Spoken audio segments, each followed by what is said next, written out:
এখন আমি তোমাদের সামনে উপস্থাপনা করব বিডিপি ফার্স্ট ইয়ারের এফবিজি 1 এবং 2 থেকে কবি সুকান্ত ভট্টাচার্যের ছাড়পত্র কবিতা কিছু প্রশ্ন।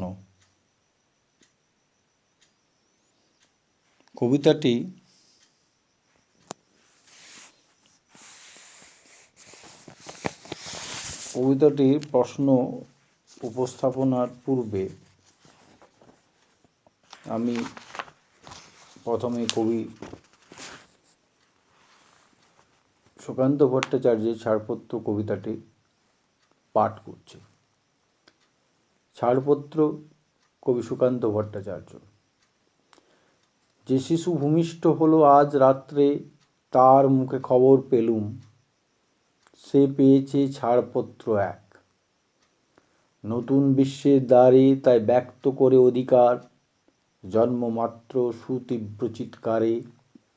খর্বদেহ নিঃসহায়, তবু তার মুষ্টিবদ্ধ হাত উত্তোলিত উদ্ভাসিত কি এক দুর্বোধ্য প্রতিজ্ঞায়।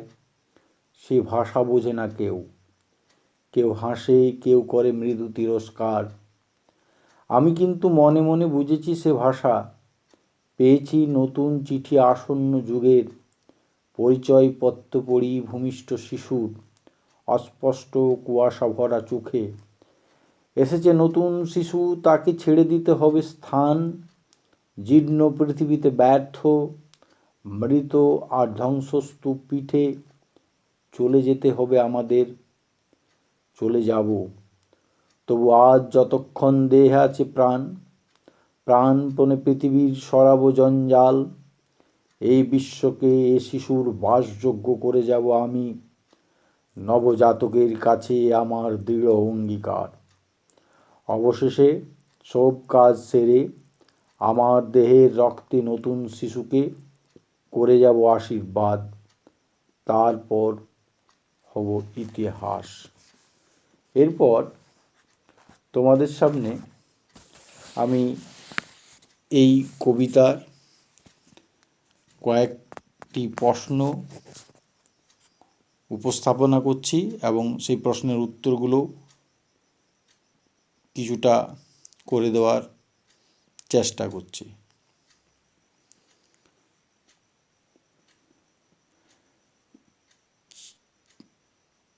ছাড়পত্র কবিতায় কবি সুকান্তের নবজাতকের কাছে কি কি অঙ্গীকার ছিল?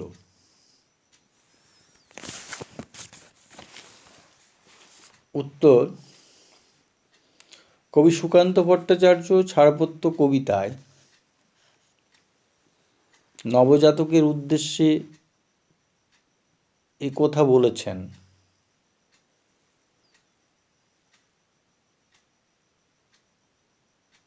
এবং তার কাছ থেকে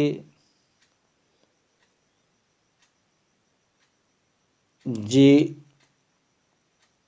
অঙ্গীকারগুলো তিনি পেয়েছিলেন, যে প্রথমত যে শিশু ভূমিষ্ঠ হয়েছে তার কাছ থেকে এক ছাড়পত্র বা পাসপোর্ট পাওয়া গেছে, যে ছাড়পত্রকে শিশুটি সুতীব্র চিৎকারে বিশ্ব দরবারে পৌঁছে দিচ্ছে।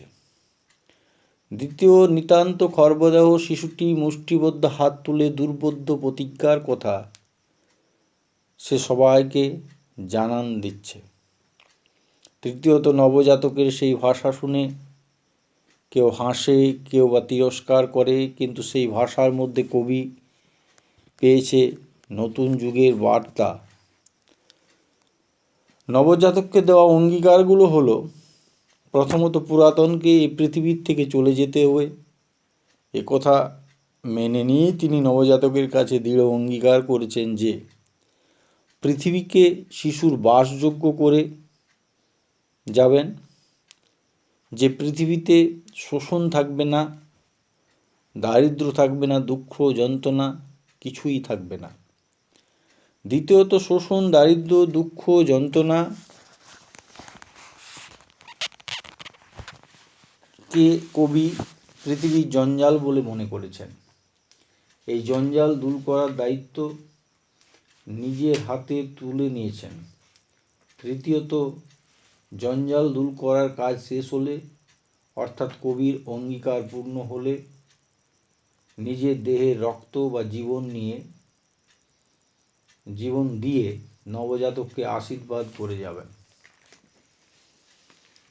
এরপর আরেকটি প্রশ্ন আমি উপস্থাপনা করছি। ছাড়পত্র শব্দটির অর্থ কী? কে ছাড়পত্র পেয়েছেন এবং ছাড়পত্র বলতে কবি কী বুঝিয়েছেন?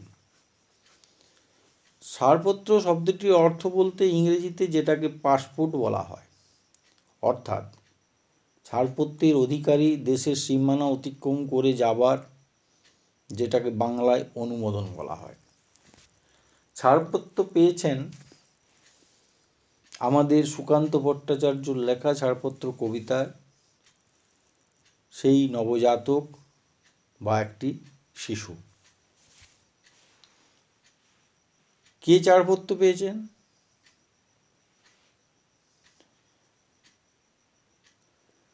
এটা হচ্ছে তার উত্তর। ছাড়পত্র বলতে কবি কি বুঝিয়েছেন? ছাড়পত্র কবিতায় কবি সুকান্ত ভট্টাচার্য ছাড়পত্র বলতে বোঝাতে চেয়েছেন যে পুরানো যুগ চলে যাওয়ার সাথে সাথেই নতুন যুগে প্রবেশ করা, অর্থাৎ পুরানো যুগ চলে যাওয়ার পর নতুন যুগের আশাটাকেই তিনি বোঝাতে চেয়েছেন। কবি একটি শিশুর মাধ্যমে এটা বোঝাতে চেয়েছেন। একটি শিশু জন্মলাভ করেই যেন ছাড়পত্রের খবর এনেছে। শিশুটি সেই ছাড়পত্রের মাধ্যমে জগতে তার অধিকার সম্পর্কে বলছে। তার সেই ক্ষুদ্র মুঠো করা হাতে আছে প্রতিবাদের প্রতীক। শিশুর এই ছাড়পত্রের ভাষাটি সাধারণ মানুষের পক্ষে বোঝা মুশকিল, কিন্তু কবি সেই ছাড়পত্রের ভাষাটি ঠিক বুঝতে পেরেছেন। এই শিশুটির জন্মটির মাধ্যমেই কবি বুঝতে পেরেছেন একটি নতুন যুগের আগমন ঘটছে। কবিতায় ছাড়পত্রটি অস্পষ্ট কুয়াশার মধ্যে পড়েই বুঝতে পেরেছেন যে এই শিশুটিকে নতুন করে জায়গা করে দিতে হবে।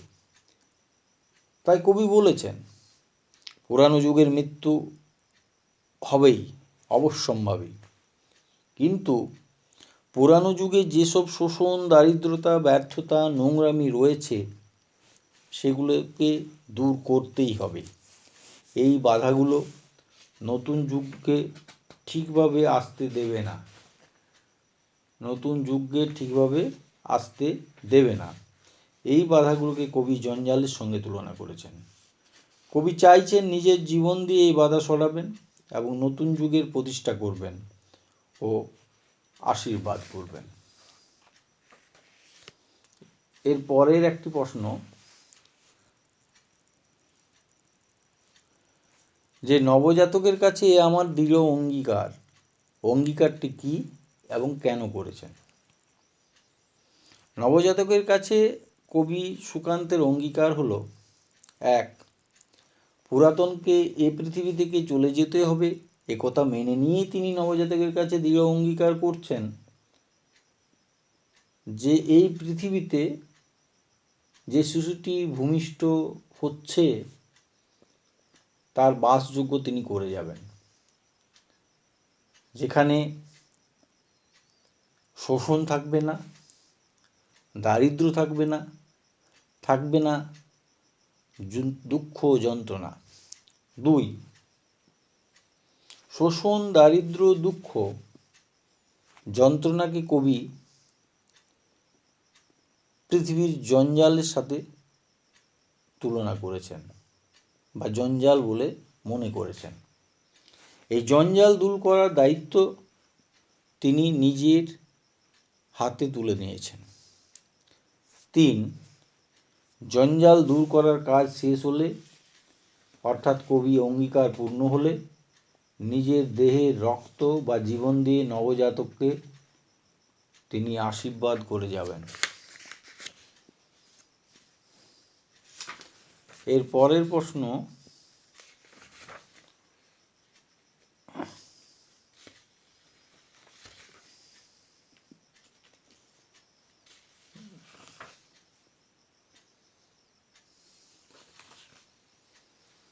ছাড়পত্র কবিতাটির নামকরণের তাৎপর্য বুঝিয়ে দেন।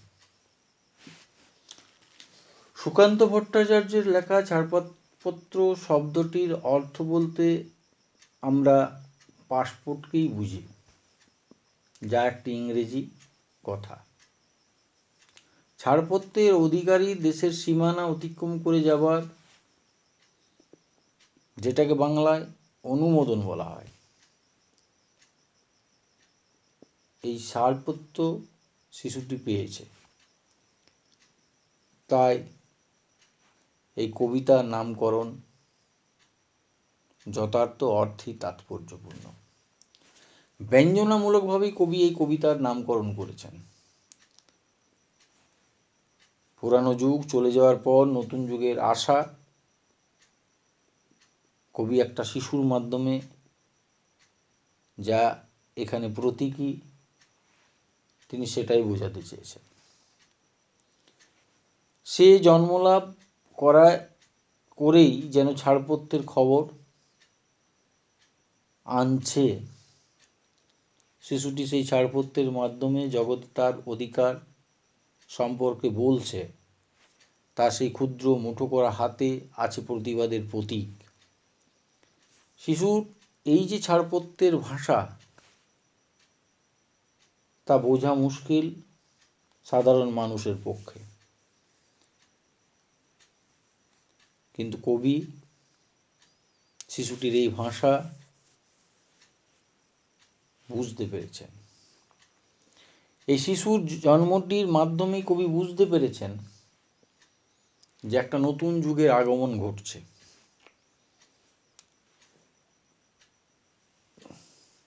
কবি সেই ছাড়পত্রটি অস্পষ্ট কুয়াশার মধ্যে পড়েই বুঝতে পেরেছেন যে এই শিশুকে নতুন করে জায়গা করে দিতে হবে।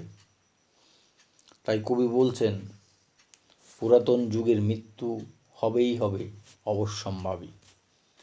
কিন্তু পুরানো যুগে যেসব শোষণ, দারিদ্রতা, ব্যর্থতা, নোংরামি রয়েছে, সেগুলোকেও কিন্তু দূর করতে হবে। এই বাধাগুলো নতুন যুগে ঠিকভাবে আসতে দেবে না। এই বাধাগুলোকে কবি জঞ্জালের সঙ্গে তুলনা করেছেন, এবং এই জঞ্জাল মুক্ত একটা পৃথিবী তিনি শিশুটিকে উপহার দিতে চান। তাই তিনি চাইছেন যে নিজের জীবন দিয়ে এই বাধা তিনি সরাবেন, এবং নব যে যুগ বা নতুন যে যুগের প্রতিষ্ঠা তিনি করবেন, এবং তা আশীর্বাদ করবেন। সেদিক থেকে কবিতাটির নামকরণ যথার্থই। আজকে এই পর্যন্তই। পরবর্তীতে কবিগুরু রবীন্দ্রনাথ ঠাকুরের ভারত তীর্থ কবিতাটি আপনাদের সামনে উপস্থাপনা করব। নমস্কার।